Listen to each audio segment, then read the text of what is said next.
बिस्मिल्लाहिर्रहमानिर्रहीम, अस्सलाम वालेकुम व्यूअर्स। आप देख रहे हैं ग्लोबल टाइम्स पाकिस्तान। मैं हूं हैदर हयात खान। नाज़रीन, पाकिस्तान तहरीक इंसाफ की हुकूमत जब इक़्तिदार में आई, उस वक्त मुआशी हालात बहुत बेहतर नहीं थे। तमाम मुआशी एक्सपर्ट्स ये बार बार कह रहे थे कि हुकूमत को फौरी तौर पर IMF प्रोग्राम में जाना चाहिए, लेकिन पाकिस्तान तहरीक इंसाफ और इमरान खान साहब की हुकूमत रिलक्टेंट रही और देर से उन्होंने ये फैसला किया कि अब हम IMF के पास जाएंगे, जिसका नुकसान उनकी हुकूमत को भी उठाना पड़ा और पाकिस्तान की आवाम को भी। अब सितंबर के अंदर IMF का ये प्रोग्राम मुकम्मल होने जा रहा है, लेकिन IMF ने जो गुज़िश्ता हफ्ते जो IMF प्रोग्राम बहाल हुआ पाकिस्तान के लिए, उसमें कुछ नई शराइत पाकिस्तान को के सामने रखी।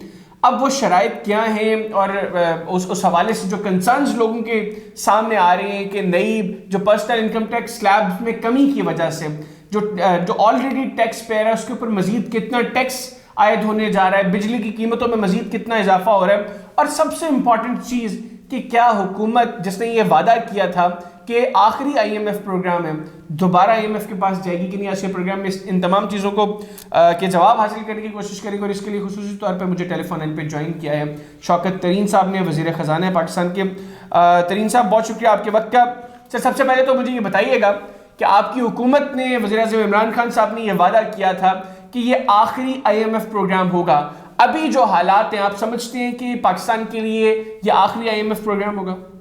नहीं, देखें, सस्टेनेबिलिटी अगर रिफॉर्म्स की होगी और ग्रोथ की होगी तो फिर तो ये आखिरी प्रोग्राम होगा, और इसमें जो है हमें कोई सख्त डिसीजन जो हैं वो लेने होंगे। देखिए, सस्टेनेबिलिटी किस चीज़ की वजह से हम सस्टेनेबल नहीं रहे पिछले कई सालों में।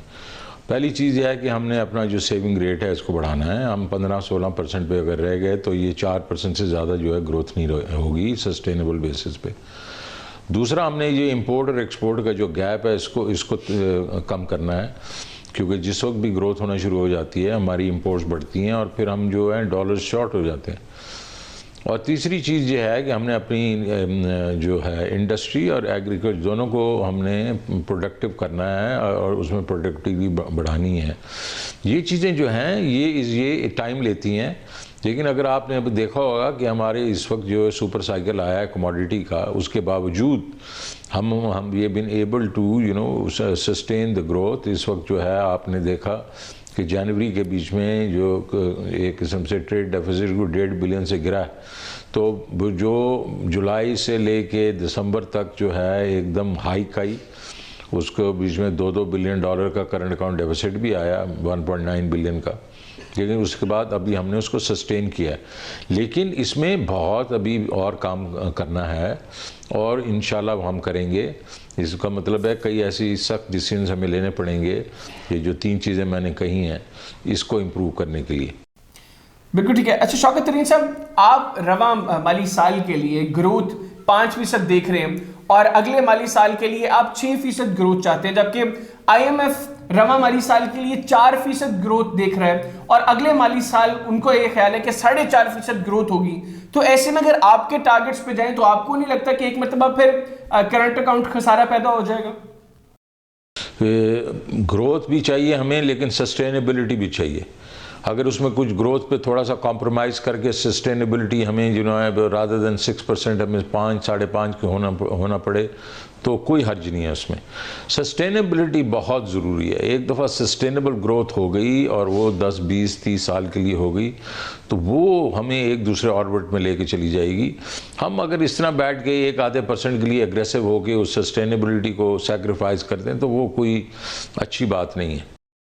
तो सर, ऐसे तो फिर अगला बजट आपके लिए बतौर वज़ीर ख़जाना बहुत बड़ा चैलेंज होगा, क्योंकि एक तो इलेक्शन का साल होगा और दूसरा इस तरह के नए टैक्सेस के साथ पाकिस्तान तहरीक इंसाफ कैसे जाएगी आवाम में? नहीं, बिल्कुल आप ठीक कह रहे हैं। अगले ये बजट जो है हमारे लिए चैलेंजिंग होगा। एक साइड पे तो इलेक्शंस आ रहे होंगे और दूसरी साइड के ऊपर हमने ये देखना है कि ये आउट ऑफ हैंड ना हो जाए, ये सस्टेनेबल ही रहे। तो इसके ऊपर ज़रा मेरे ऊपर बहुत प्रेशर आएगा, बट इंशाल्लाह इनोवेशन करेंगे, out of the box thinking करेंगे, लेकिन सस्टेनेबिलिटी को हम सेक्रीफाइस नहीं करेंगे।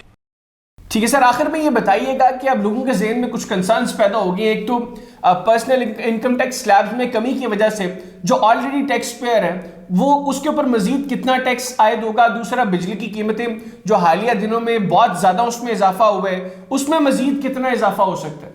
नहीं, देखें, उन्होंने हमें कहा आप रैशनलाइज करें पर्सनल इनकम टैक्स, और उसमें ये सबसे बड़ी जो एक स्लैब वाली तो कोई इतनी लंबी चौड़ी चीज़ नहीं है। वो असल में जो निकालना चाहते हैं वो एग्जम्पशन जो हैं वो प्रोविडेंट फंड से निकालना चाहते हैं, जिसको मैं रजिस्ट कर रहा हूँ, क्योंकि जो प्रोविडेंट फंड है हमारा वो तो बेसिकली लोगों का सेफ्टी नेट है ना। तो गरीब लोगों का सेफ्टी नेट में से ही आप उसके ऊपर भी टैक्स लगा दें तो वो अच्छा नहीं होगा। तो इसलिए हम इस पर हार्ड नेगोशिएशंस करेंगे। तो कोई और लंबी चौड़ी चीज़ें हैं नहीं। एक चीज़ उन्होंने कही है अपनी हमारा जो